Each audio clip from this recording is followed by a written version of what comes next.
ನಮಸ್ತೆ ಪ್ರೀತಿ SSLC ವಿದ್ಯಾರ್ಥಿಗಳೇ, ನೀವು ನೋಡ್ತಾ ಇದ್ದೀರಾ GLV classes. I am Veena Kiran.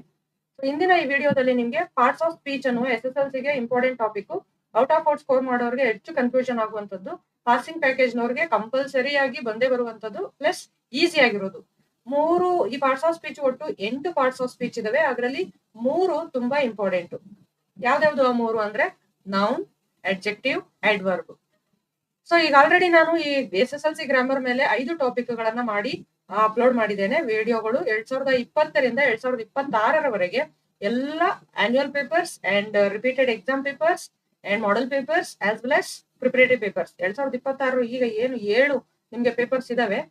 Model papers 1 2 3 4, preparatory 1 2 3, ಅಷ್ಟು ಪೇಪರ್ಸ್ ನ ಎಕ್ಸಾಂಪಲ್ಸ್ ನ ತಗೊಂಡು, ಜೊತೆಗೆ ಹಿಂದಿನ ವರ್ಷಗಳ ಎಕ್ಸಾಂಪಲ್ಸ್ ಅನ್ನ ತಗೊಂಡು ನಾನು ನಿಮ್ಗೆ ಸಾಲ್ವ್ ಮಾಡ್ತಿರೋದ್ರಿಂದ more than 20 questions on each topic solve ಮಾಡಲಾಗುತ್ತೆ. ಹಾಗಾಗಿ ಈ ವಿಡಿಯೋವನ್ನ ನೋಡಿದ್ರೆ ಖಂಡಿತವಾಗಿಯೂ ಈ ಟಾಪಿಕ್ ಮೇಲೆ ನೀವು ಮಾರ್ಕ್ಸ್ ಅನ್ನ ಮಿಸ್ ಮಾಡ್ಕೊಳ್ಳೋದೇ ಇಲ್ಲ. ನೀವೇನಾದ್ರೂ ನನ್ನ ಚಾನಲ್ಗೆ ಹೊಸಬರಾಗಿದ್ರೆ ಸಬ್ಸ್ಕ್ರೈಬ್ ಮಾಡ್ಕೊಳ್ಳೋದನ್ನ ಮರಿಬೇಡಿ. ನಿಮ್ ಫ್ರೆಂಡ್ಸ್ಗೆ ಶೇರ್ ಮಾಡಿ, ಲೈಕ್ ಮಾಡಿ. ನೆಕ್ಸ್ಟ್ ಇದರಲ್ಲಿ 2 ಪ್ರಶ್ನೆಗಳಿರುತ್ತೆ. ಆ 2 ಪ್ರಶ್ನೆಗೆ ಆನ್ಸರ್ ಅನ್ನ ಮಾಡಿ ಅಂತ ಹೇಳ್ತಾ ಬನ್ನಿ ಶುರು ಮಾಡೋಣ. ಸೊ ನಾನು ಹೇಳಿದಾಗೆ 3 ಇಂಪಾರ್ಟೆಂಟ್: ನೌನ್, ಅಡ್ವರ್ಬ್, ಅಡ್ಜೆಕ್ಟಿವ್. ಇದುವರೆಗೂ ಈ 2 ಇಂಪಾರ್ಟೆಂಟ್ ಆಗಿತ್ತು. ಆದ್ರೆ ಈ ಸಲ ಒಂದು ಪ್ರಿಪರೇಟರಿಯಲ್ಲಿ ನೌನ್ ಅನ್ನು ಕೇಳ್ಬಿಟ್ಟಿದ್ದಾನೆ. ಹಾಗಾಗಿ ಈ 3 ಇಂಪಾರ್ಟೆಂಟ್ ಆಗುತ್ತೆ. ನೌನ್ ಅಂದ್ರೆ ಏನು? Naming word. ನೇಮಿಂಗ್ ವರ್ಡ್ ಯಾವ್ದಾದ್ರೂ ಒಂದು ವಸ್ತು, ಒಂದು ಸ್ಥಳ, ಒಂದು ವ್ಯಕ್ತಿಗೆ ಹೆಸರನ್ನ ಸೂಚಿಸುವುದೇ ನೌನು. ಉದಾಹರಣೆಗೆ ಇವಾಗ ನಾನು ಬರೀತಿರೋದೇನು? ಪೆನ್. ಅದಕ್ಕೊಂದು ಹೆಸರು. ಅಥವಾ ನಿಮ್ ಮುಂದೆ ಏನಿದೆ? ಬುಕ್ ಇದೆ, ಬ್ಯಾಗ್ ಇದೆ, ಅದೊಂದು ಹೆಸರು. ಸರಿ, ಆ ವಸ್ತುಗಳ ಹೆಸರು ಗೊತ್ತಾಗುತ್ತೆ. ಆದ್ರೆ ಅದನ್ನ ಬಿಟ್ಟು ಅಬ್ಸ್ಟ್ರಾಕ್ಟ್ ನೌನ್ಗಳನ್ನ ಕೊಡ್ತಾರೆ. ಅಬ್ಸ್ಟ್ರಾಕ್ಟ್ ನೌನ್ ಅಂತ ಅಂದ್ರೆ ಏನು? ಇವಾಗ ನೋಡಿ, ಸ್ಪೀಚ್ ಅನ್ನೋದು it's a noun. Okay. Word ಅನ್ನೋದು ಒಂದು ನೌನ್, ಪದ. ಆ ಪದಕ್ಕೆ ಒಂದು ಹೆಸರಿದೆ ಅಷ್ಟೇ, ಪದ.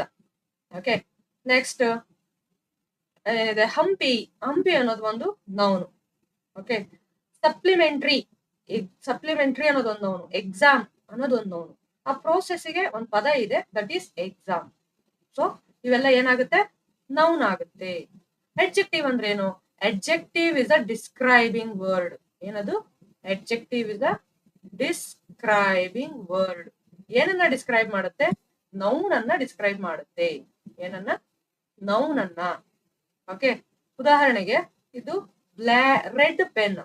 This is red pen. Pen ಅನ್ನೋದು ನೌನು. ಎಂತ ಪೆನ್ ಇದು? ರೆಡ್ ಇದೆ. Red pen, long pen, black pen, yellow pen, costly pen, ಅದು ಕೂಡ ಅಡ್ಜೆಕ್ಟಿವ್ ಆಗುತ್ತೆ. I hope you understood. In a adverb is the most often confusing one. Adverb is a word which describes a verb ಅನ್ನ describe ಮಾಡುತ್ತೆ, or an adjective, ಒಂದು adjective ಅನ್ನ describe ಮಾಡುತ್ತೆ, or a verb, an adjective or an adverb itself, ಅಥವಾ ಇನ್ನೊಂದು adverb ಅನ್ನೇ describe ಮಾಡುತ್ತೆ. So ಈ ಎಕ್ಸಾಂಪಲ್ಸ್ ಅನ್ನ ನೋಡ್ತಾ ಹೋದ್ರೆ ಖಂಡಿತ ನಿಮ್ಗೆ ಈಸಿಯಾಗಿ ಅರ್ಥ ಆಗುತ್ತೆ. ಬನ್ನಿ ಮಾಡೋಣ.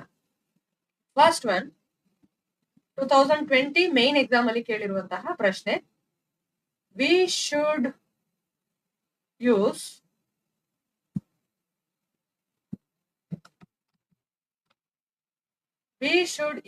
Eco friendly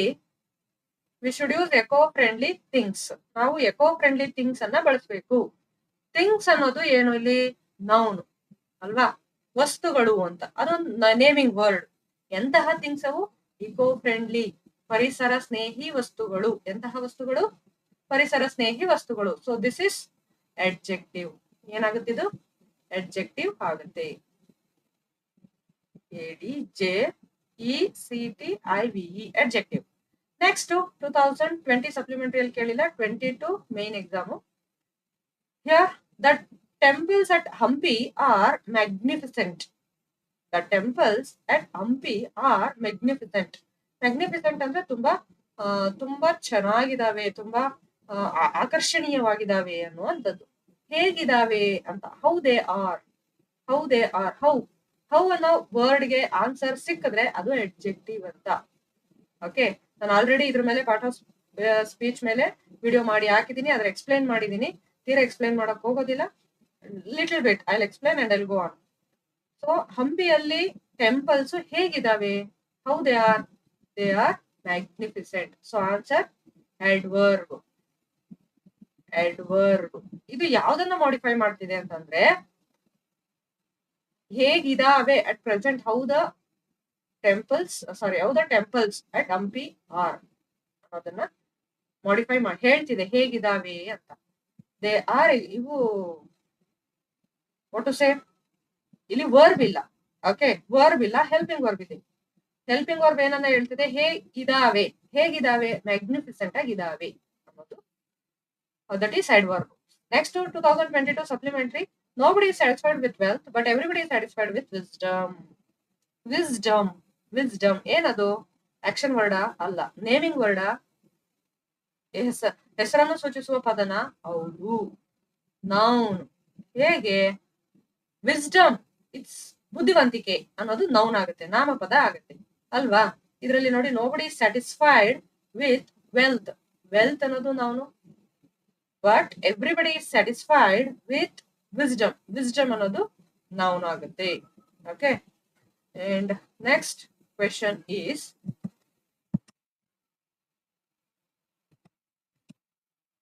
2023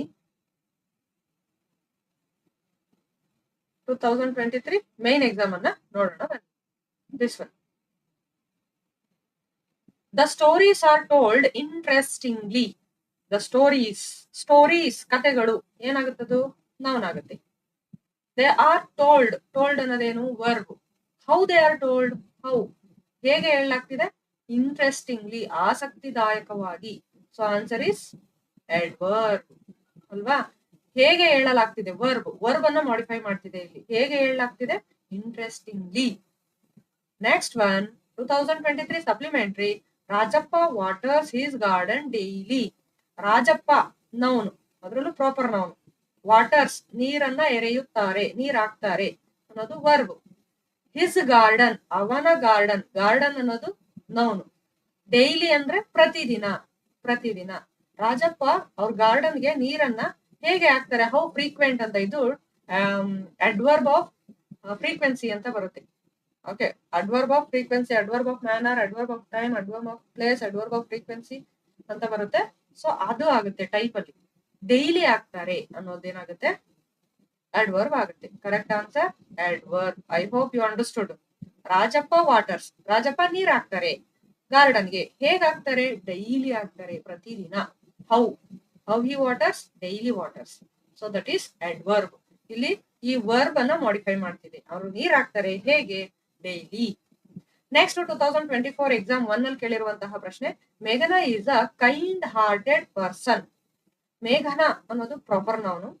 kind hearted person ಅನ್ನೋದು ವ್ಯಕ್ತಿ, ನೇಮ್ ನೌನು. ಎಂತಹ ಪರ್ಸನ್? ವಾಟ್ ಕೈಂಡ್ ಎಂತಹ. ಓಕೆ, ಎಂತಹ ವ್ಯಕ್ತಿ? Kind hearted. ಇದು ಬಂದು ಹೇಗೆ, ಇಲ್ಲಿ ಈ ಅಂಡರ್ಲೈನ್ ಮಾಡಿರುವ ಪದ ಓಕೆ ಅಥವಾ ವರ್ಬಿಗೆ ನಾವು ಪ್ರಶ್ನೆಯನ್ನ ಹಾಕಿದ್ರೆ ಹೇಗೆ ಅಂತ, ಅದಕ್ಕೆ ಆನ್ಸರ್ ಅಡ್ವರ್ಬ್ ಆಗುತ್ತೆ. ಇಲ್ಲಿ ನೌನಿಗೆ ನಾವು ಎಂತಹ ವ್ಯಕ್ತಿ ಅಂತ ಪ್ರಶ್ನೆ ಹಾಕಿದ್ರೆ ಉತ್ತರ ಸಿಗುತ್ತಲ್ಲ, ಅದೇ adjective. And more over adjective ಅನ್ನೋದು ನೌನ್ ನ ಬಿಫೋರ್ ಇರುತ್ತೆ. Before noun will be. Okay, that is adjective. ಅರ್ಥ ಆಯ್ತಾ? ನೌನ್ ನ ಬಿಫೋರ್ ಇರುತ್ತೆ, ಹಿಂದಗಡೆ ಇರುತ್ತೆ. That is adjective most of the time. And next question is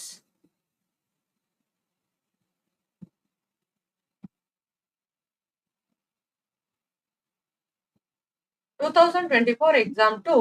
Raj is very adventurous. Raj ತುಂಬಾ ಅಡ್ವೆಂಚರಸ್ ಆಗಿದ್ದಾನೆ. ಹೇಗಿದ್ದಾನೆ ಅವನು? ಹೇಗಿದ್ದಾನೆ? ಹೇಗೆ? He is adventurous. Is ಅನ್ನೋದು ಹೆಲ್ಪಿಂಗ್ ವರ್ಬ್. ಇಲ್ಲಿ ಯಾವುದೇ ಮೇನ್ ವರ್ಬ್ ಇಲ್ಲ. So it shows the status of the person. Okay, so here status is adventurous. Again, Raj is very adventurous. That is adverb. Okay, 2024 exam 3. We are watching an important match. ನಾ ಹೇಳಿದ್ನಲ್ವಾ, noun ನ before ಇತ್ತು ಅಂದ್ರೆ match ಅನ್ನೋದು noun. Match ಒಂದು ಆಟ. Important match. What kind of match? Important. Answer is adjective. ಅರ್ಥ ಆಯ್ತು ಅನ್ಕೋತೀನಿ, ಈಗ ಆಲ್ರೆಡಿ ಅರ್ಥ ಆಗಿದೆ. ಇನ್ನ ಈ ಪ್ರಶ್ನೆ ನಿಮಗೆ, I need some water. I need, ನನಗೆ ಬೇಕಿದೆ, ಸಮ್ ವಾಟರ್. ವಾಟರ್ ಅನ್ನೋದು ನೌನ್. ಎಷ್ಟು ವಾಟರ್ ಬೇಕು? ಎಷ್ಟು ವಾಟರ್ ಬೇಕು? ಇಲ್ಲಿ ಸಮ್ ಅಂತಂದ್ರೆ it shows quantity. Okay, so some water, ಸ್ವಲ್ಪ ನೀರು ಬೇಕಿದೆ, ಸ್ವಲ್ಪ ನೀರು ಬೇಕಿದೆ. ಸಮ್ ಅನ್ನೋದು ಏನಾಗುತ್ತೆ? ಆನ್ಸರ್ನ ತಿಳಿಸ್ತೀರಾ? ನನಗೆ ತಿಳಿಸ್ತೀರಲ್ವಾ? Yes. Next question, 2000 model paper 2 ನಲ್ಲಿ, model paper 2, Baleshwar was the lanky boy. Baleshwar was a lanky boy. Boy is a noun. What kind of boy? ಎಂತಹ ಹುಡುಗ ಅವನು?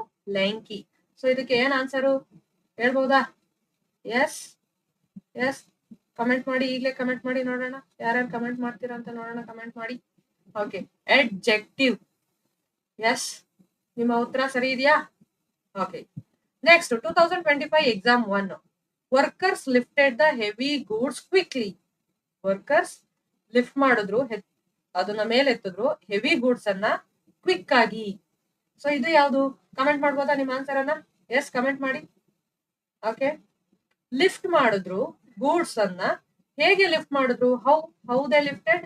Quickly. So answer is adverb. ಯಾರ್ಯಾರು ಕಮೆಂಟ್ ಮಾಡಿದ್ದೀರಾ answer check ಮಾಡ್ಕೊಳ್ಳಿ, ನಿಮ್ಗೆ ಇಲ್ಲೇ revision ಆದಾಗ ಆಗುತ್ತೆ ಮಕ್ಳ.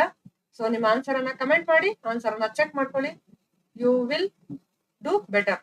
ಇಲ್ಲೇ ನಿಮ್ಗೆ ಎಕ್ಸಾಮ್ ಬರ್ದಂಗೆ ಫೀಲ್ ಆಗುತ್ತೆ. Satish was a great artist. Satish was a great artist. Artist is a noun. ಎಂತಹ ಆರ್ಟಿಸ್ಟ್ ಅವನು? What kind of artist? Great artist. So answer is, comment ಮಾಡಿ ನಿಮ್ಮ ಆನ್ಸರ್ ಏನು? ಎಸ್, ಆಡ್ ಮಾಡಿ ಆಯ್ತಾ? Okay, adjective. Answer adjective. ADJECTIVE. Spelling careful ಆಗಿರಿ. ಸುಮಾರು ಬಾರಿ ಮಕ್ಕಳು ಸ್ಪೆಲ್ಲಿಂಗ್ ತಪ್ಪು ಮಾಡಿರೋದೇ ಇದೆ, ಹಾಗಾಗಿ ಸ್ವಲ್ಪ ಕೇರ್ಫುಲ್ ಆಗಿರ್ಬೇಕು. And next question is,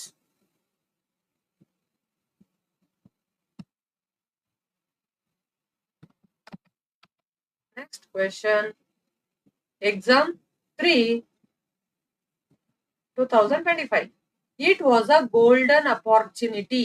It was a golden opportunity. So ಎಂತಹ ಅಪಾರ್ಚುನಿಟಿ ಇದು? ಎಂತಹ opportunity? Opportunity is noun. What kind of opportunity? Golden.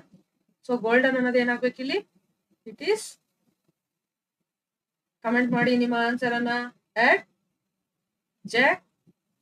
adjective.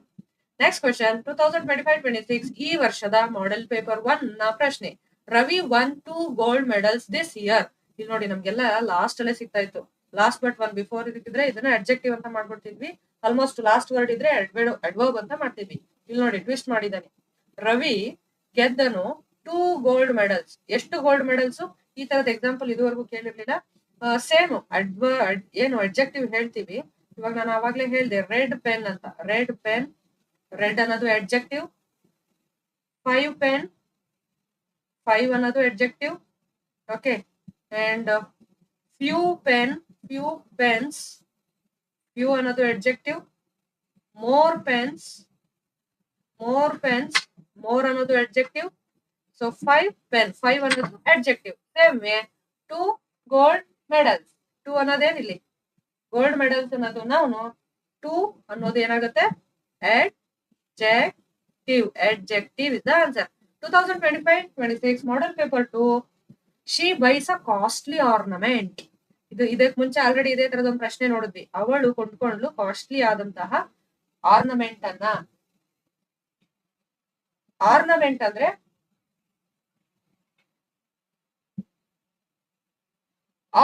ಅಂದ್ರೆ ನೌನು. ಸೊ ನೌನ್ ಅನ್ನ ಇದು ಡಿಸ್ಕ್ರೈಬ್ ಮಾಡ್ತಾ ಇದೆ. ಆರ್ನಮೆಂಟ್ ಎಂತಹದ್ದು? What kind of ornament? Costly. Costly ಆದಂತಹ, ಬೆಲೆಯುಳ್ಳ, ಬೆಲೆ ಬಾಳುವ ಒಡವೆಗಳು. ಎಂತಹ ಒಡವೆಗಳು? ಬೆಲೆ ಬಾಳುವ ಒಡವೆಗಳು. ಉತ್ತರ ಏನು? ಕಮೆಂಟ್ ಮಾಡಿ, ಕಮೆಂಟ್ ಮಾಡಿ. S, adjective. ಕರೆಕ್ಟಾ ನಿಮ್ಮ ಉತ್ತರ? Okay, fine. Next question, 2025-26 model paper 3. Swami slept beside Granny. ಸ್ವಾಮಿ ಸ್ಲೆಪ್ಟ್ ವರ್ಬ್ ಮಲಗಿದ. ಗ್ರಾನಿ ಪಕ್ಕದಲ್ಲಿ, ಗ್ರಾನಿ ಪಕ್ಕದಲ್ಲಿ, ಅಕ್ಕ ಪಕ್ಕ, ಮಧ್ಯದಲ್ಲಿ, ಇವೆಲ್ಲ ಏನಾಗುತ್ತೆ ಹೇಳಿ ಇಂಗ್ಲಿಷ್ ಅಲ್ಲಿ ಯಾವ ಪಾರ್ಟ್ಸ್ ಆಫ್ ಸ್ಪೀಚ್ ಆಗುತ್ತೆ ಮಕ್ಕಳ? ನೀವು ಇಲ್ಲಿ ಪಾರ್ಟ್ಸ್ ಆಫ್ ಸ್ಪೀಚ್ ಅಂದ ತಕ್ಷಣ ಬರೀ ನೌನು, ನೌನ್, ಅಡ್ವರ್ಬ್, ಅಡ್ಜೆಕ್ಟಿವ್ ಇಷ್ಟನ್ನೇ ಗಮನಿಸಬಾರದು. ಸೊ ಈ ವರ್ಷದ ಮಾಡೆಲ್ ಪೇಪರ್ ಅನ್ನ ನೋಡಿದಾಗ ನಾವು ಪ್ರಿಪೋಸಿಷನ್ ಅನ್ನು ಕೂಡ ಗಮನಿಸಬೇಕು. ಪ್ರಿಪೋಸಿಷನ್ ಹೇಳಕ್ ಬರೋದಿಲ್ಲ ಔಟ್ ಆಫ್ ಔಟ್ ಸ್ಕೋರ್ ಮಾಡೋರಿಗೆ ಪ್ರಿಪೋಸಿಷನ್ ಬಿಟ್ಟು ವರ್ಬ್ ಕೂಡ ಕೊಡಬಹುದು. ವರ್ಬ್ ಈಸಿಯಾಗಿ ಕಂಡುಹಿಡಿತೀರಿ, ಬಟ್ ಪ್ರಿಪೋಸಿಷನ್ ಇನ್ನೊಂದ್ಸಲ ಏನಾದ್ರು ಲಿಂಕರ್ ಕೊಟ್ಟರು ಆಶ್ಚರ್ಯ ಇಲ್ಲ. ಒಂದೋ ಎರಡೋ ಡಿಫಿಕಲ್ಟ್ ಕ್ವಶನ್ ಕೊಡೋದಾದ್ರೆ, ಯಾಕೆಂದ್ರೆ ಪ್ರಿಪೋಸಿಷನ್ ಇದುವರೆಗೂ ಕೊಟ್ಟಿಲ್ಲ, ಫಸ್ಟ್ ಟೈಮ್ ಮಾಡೆಲ್ ಪೇಪರ್ ಅಲ್ಲಿ ಕೊಟ್ಟಿದ್ದಾರೆ. ಅರ್ಥ ಈ ತರನು ಪ್ರಶ್ನೆಗಳನ್ನ ಕೊಡಬಹುದು ಅಂತ. So all the 8 parts of speech ಮೇಲೆ ನಿಮ್ಗೆ ಗಮನ ಇರ್ಲಿ. ಈ ಪಾರ್ಟ್ಸ್ ಆಫ್ ಸ್ಪೀಚ್ ಅನ್ನ ಯೋಚನೆ ಮಾಡುವಾಗ ಬರೀ ಈ ಮೂರನ್ನೇ ಯೋಚನೆ ಮಾಡಬೇಡಿ ಅನ್ನೋದಕ್ಕೆ ಇದು ಒಂದು ಎಕ್ಸಾಂಪಲ್. ಸೊ ಬಿಸೈಡ್ ಅನ್ನೋದು ಏನಾಗುತ್ತೆ ಇವಾಗ? Answer is preposition. Answer is preposition. Beside ಜೊತೆಗೆ ಇನ್ನ ಯಾವ್ಯಾವ ಪದಗಳು ಆಗುತ್ತೆ? ಬಿಸೈಡ್, ಬಿನೀತ್ ಕೆಳಗೆ, below, above, under, under, over, correct, between. ಈ ಸುಮಾರು ಇದಾವೆ ಪ್ರಿಪೋಸಿಷನ್ಸ್. ಎಸ್ಪೆಷಲಿ ಇವುಗಳು ಸ್ವಲ್ಪ ಅರ್ಥ ಆಗದೆ ಇರುವಂತ, ಬೇಗ ಗೊತ್ತಾಗಲ್ಲ, ಕನ್ಫ್ಯೂಷನ್ ಮಾಡಕ್ಕಿರುವಂತಹ ಪ್ರಿಪೋಸಿಷನ್ಸ್. ಇನ್ನು on, at, of, for, with ಅವೆಲ್ಲ ಬೇಗ ಕಂಡುಹಿಡಿತೀರಿ. ಬಟ್ ಇವುಗಳ ಎಕ್ಸಾಂಪಲ್ ಇದುವರೆಗೂ ಕೊಟ್ಟಿಲ್ಲದೆ ಇರೋದ್ರಿಂದ ನೀವು ಸಾಮಾನ್ಯವಾಗಿ ಅಷ್ಟಕ್ಕೆ ಪ್ರಾಕ್ಟೀಸ್ ಮಾಡಿರ್ತೀರಾ. ಹಾಗಾಗಿ ಇವುಗಳನ್ನು ಕೂಡ ಒಮ್ಮೆ ನೋಡ್ಕೊಳ್ಳಿ ಅಂತ ಹೇಳ್ತಿರೋದು. Next question, model paper 4. The bike started immediately. Bike started immediately. Start ಮಾಡ್ಲಾಯ್ತು. ಹೇಗೆ ಸ್ಟಾರ್ಟ್ ಮಾಡ್ಲಾಗಿತ್ತು? ಇಮ್ಮಿಡಿಯೇಟ್ ಆಗಿ ಸ್ಟಾರ್ಟ್ ಮಾಡ್ಲಾಯ್ತು. Answer is adverb. Adverb. Preparatory 1. Strength is life, weakness is death. Strength. Strength ಅಂದ್ರೆ ಏನು? ಪವರ್, ಶಕ್ತಿ ಅಂತ. ಶಕ್ತಿ ಅನ್ನೋದು ನೌನ್ ಆಗುತ್ತೆ. ಲೈಫ್ ಅನ್ನೋದು noun, weakness noun, death noun. So almost all are known. Next question, preparatory 2. I always prefer homely food. Food is noun. I all prefer ಮಾಡ್ತೀನಿ ಅಂತ. ಈ prefer, homely ಏನೋ ಸಂಬಂಧ ಇದೆಯಾ? ಪ್ರಿಫರ್ ಮಾಡ್ತೀನಿ, ನಾನು ಆಯ್ಕೆ ಮಾಡ್ತೀನಿ, ಅಥವಾ ಅದನ್ನೇ ಪ್ರಿಫರ್ ಮಾಡ್ತೀನಿ. ನಾನು ಯಾವಾಗ್ಲೂ ಕಾಫಿಯನ್ನ ಪ್ರಿಫರ್ ಮಾಡ್ತೀನಿ, ನಾನು ಯಾವಾಗ್ಲೂ ಮನೆ ಫುಡ್ ಅನ್ನ ಪ್ರಿಫರ್ ಮಾಡ್ತೀನಿ. ಪ್ರಿಫರ್ ಅನ್ನೋದನ್ನ ಇದು ಯಾವ ಡಿಸ್ಕ್ರೈಬ್ ಮಾಡ್ತಾ ಇಲ್ಲ, ಬದಲಾಗಿ ಫುಡ್, ಹೋಮ್ಲಿ ಫುಡ್. ಎಂತ food? Homely food. So answer is adjective.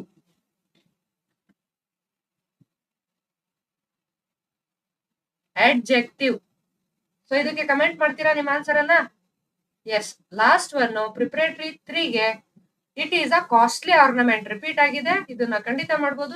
ಇದಕ್ಕೆ ಆನ್ಸರ್ ಅನ್ನ ಕಮೆಂಟ್ ಮಾಡಿ ನೋಡೋಣ ಯಾರ್ಯಾರು ಕಮೆಂಟ್ ಮಾಡ್ತೀರಾ ಅಂತ. Thank you for watching. ನನ್ನ ಬೇರೆ ವಿಡಿಯೋಗಳನ್ನ ನೋಡಿಲ್ಲ ಅಂದ್ರೆ ಹೋಗಿ ನೋಡಿ, ಗ್ರಾಮರಿಗೆ ಸಂಬಂಧಪಟ್ಟಂತ ಎಲ್ಲ ವಿಡಿಯೋಗಳನ್ನ ಮಾಡಿ ಹಾಕಿದ್ದೀನಿ. Thank you.